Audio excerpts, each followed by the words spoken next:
In this video tutorial, I want to walk you through the steps that an actual parent would take in order to register onto the website where there's an event available, as well as entering information for their children and ultimately registering for the actual event. So to get started, I already have the website up here in which I've already created several events. So what we're going to do actually is just sign up for one of the free events. And as you notice, this is our event box. Very specific information.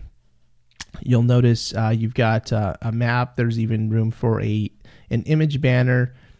You have your eligible grades that can register for this particular event. You have your dates as well as the price for the event and how many actual spots they have reserved for this event.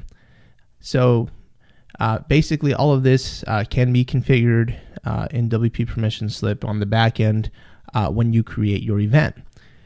So in order to register as a parent, you can click the register as parent button, and you'll notice this registration box pops up, and you can enter the information.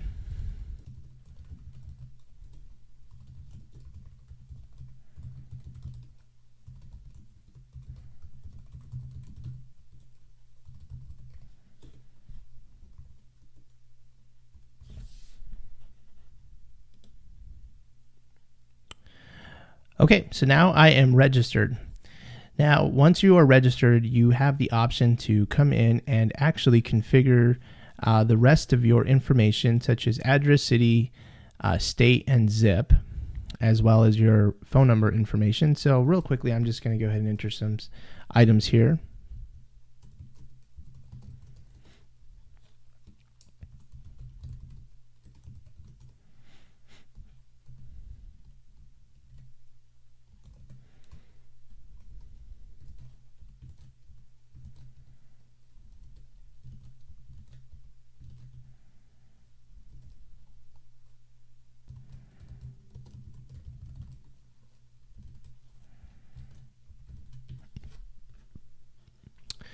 And in a previous video, I demonstrated the ability to create a custom field.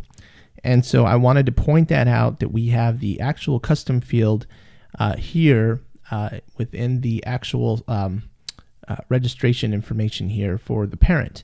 And so I'm just going to go ahead and fill this in. It was not a required field, but I'm going to go ahead and just fill it in just for the purposes of this demonstration. And I'm going to go ahead and update my information. And if you notice, if I go to the front side, you'll notice I actually have a parent dashboard, which we created a page with a short code, which actually has this information. So the next thing that they would want to do is actually add children.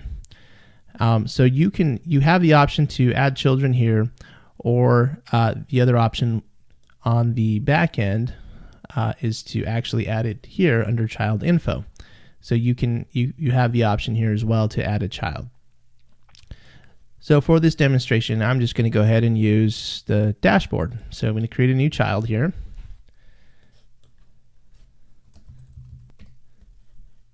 And here you can actually indicate a different address, city, state, and zip for the child, or you can use the same address as the parent. Next, we have the birthday.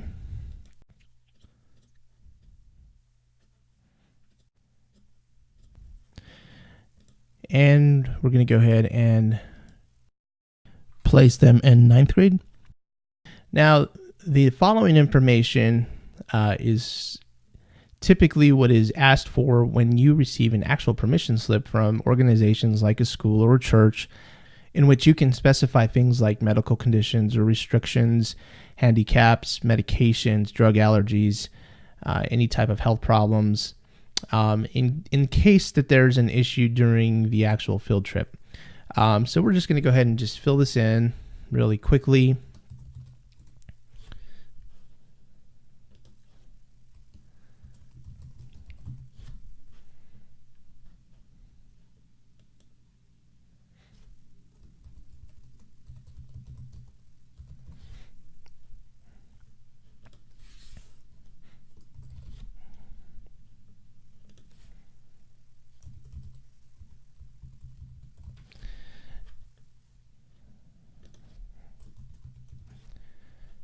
And lastly, you can actually specify the name of your insurer, as well as your policy group number.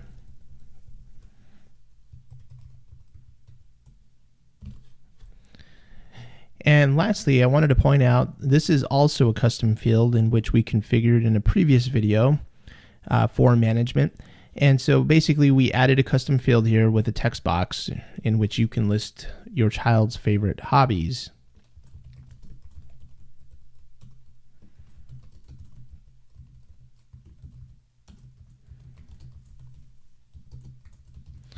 And we're going to go ahead and save this information.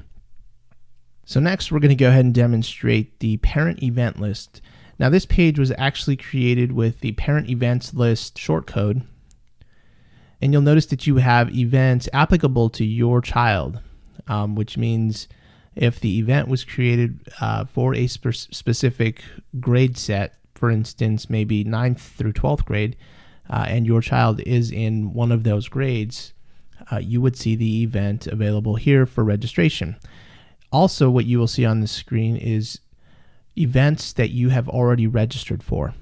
So in this demonstration, you'll notice that we have the Tour of the White House event available for our child.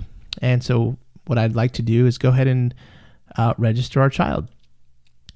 And once you click the button to book spot, you'll notice that this particular event does not have a cost associated with it, which means there's no reason for a coupon code, which you can apply typically to an event that does have a cost associated with it. Next, what you can do is click the down arrow here next to select eligible child, and you'll notice that the child I registered, Jimmy, is available. So we're going to go ahead and click on Jimmy, and then we're going to go ahead and click Book Event. This message pops up in order to confirm that what you have specified for yourself as well as for Jimmy is accurate and correct. If you are sure that everything is accurate and correct, go ahead and click Yes.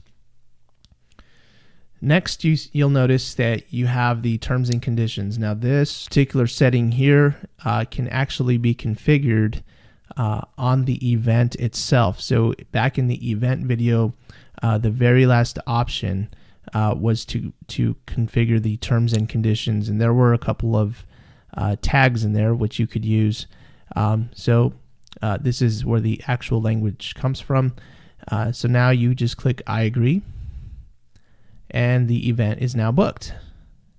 And now you'll notice on the parent event list page, you'll still see Tour of the White House, but now you'll notice it's already booked. You'll also notice that we have 19 spots left, in which there were 20 original spots. One has been taken.